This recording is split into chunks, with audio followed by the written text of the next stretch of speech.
James, That's me, man.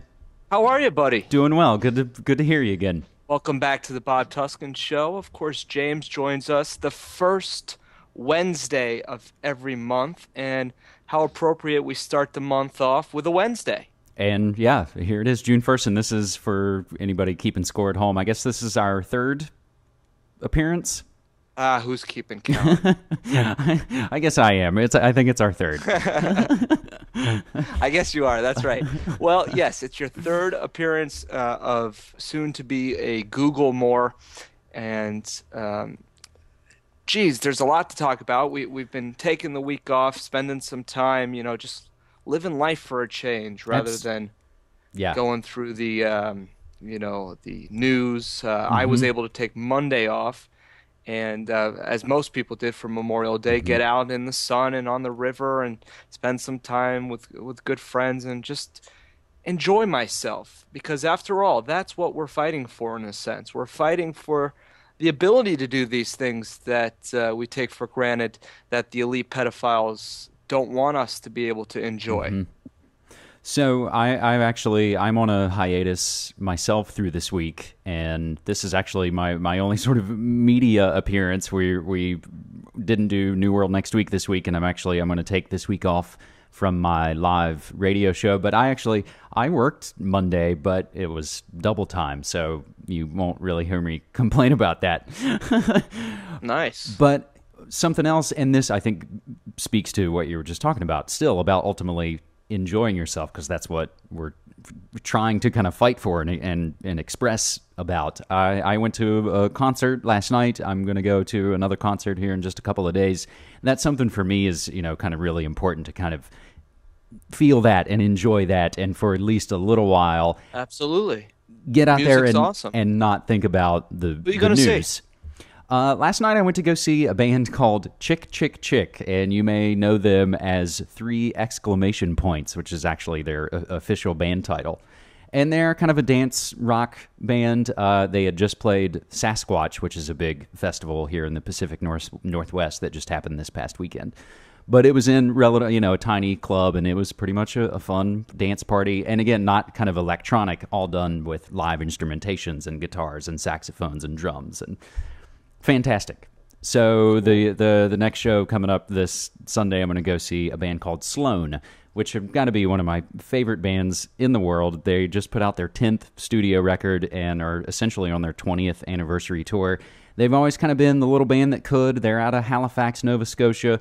In the Alterna heyday, they were actually signed to Geffen here in the States and were even on some compilations with Sonic Youth, Beck, Nirvana, but they never really had a big kind of stateside breakthrough, and they've always kind of flown under the radar.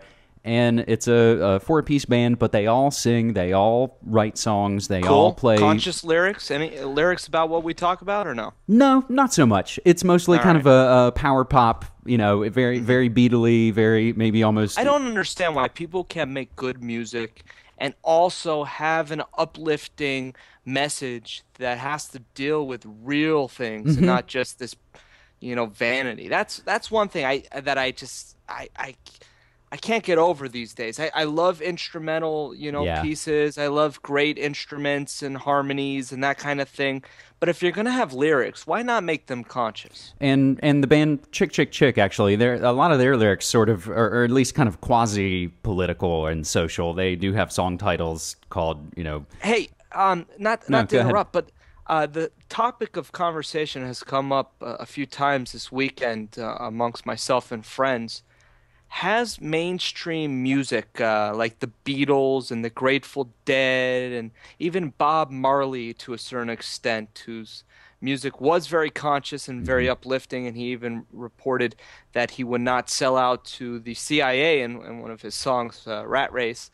But could this music be a part of the dumbing and numbing and mind control of the public? For example, the Beatles, "Every Little Thing's Gonna Be All Right." No, that's Bob Marley. What's the Beatles one I'm looking for? I don't know, all you need is love, or Well, that I get down with, but just all the apathy we see from this music. Is it possible that this music was used to numb people so that they were so passive that because there's a lot of apathy we Hmm. see. Let it be is the one I was trying to Oh, think of. okay. Let it be, and yeah, you can look at it in one sense and say, oh, just let it be and move on or whatever. But let what be? Should we let the chemtrails be? Should we let the Hmm. false flag terrorism be? Is this the mantra that we want to repeat in our music? I don't That's know. well, you maybe even hit upon the word right there, saying mantra, and there is a lot to discuss within that, and there is, I'm sure some folks out there may be familiar with the talk about the Beatles even being used as a sort of Tavistock Institute mind control operation to put this music out and to spread the ideas of sort of sex and drugs and break down the family and all of those sorts of things. I've never really seen too much credible evidence to that, kind of topic. But what I will say is whether or not, Grateful Dead, Bob Marley, Beatles have been used over the past, couple of generations as a pacifying effect, flying in the face of what it seems as though they are, that is a question that's worth some debate. But I would say in this day and age, I remember a couple of years ago there was an article in Spin magazine, which I've read forever. And again, I come from college radio. I am a movie, music, pop culture kind of buff.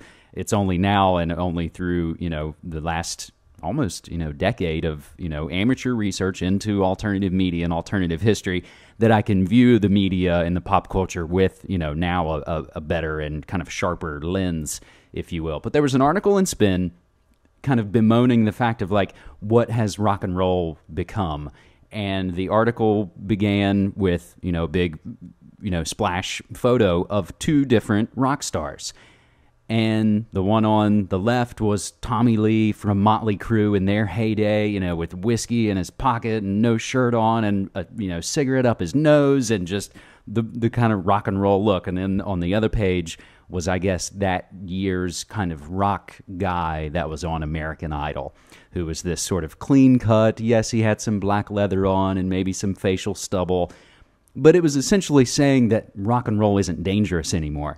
Now, while I'll be the first to say I'm not calling for a return to the days of, Guns N' Roses riots in stadiums and amphitheaters, but essentially you don't really see anything even approaching that anymore. Not like I'm saying, oh, I sure wish Guns N' Roses were starting riots in, mega amphitheaters. That's not really what I mean. It's just bringing up the question, where did the danger in all of it go? It has all essentially been commodified on the mass level.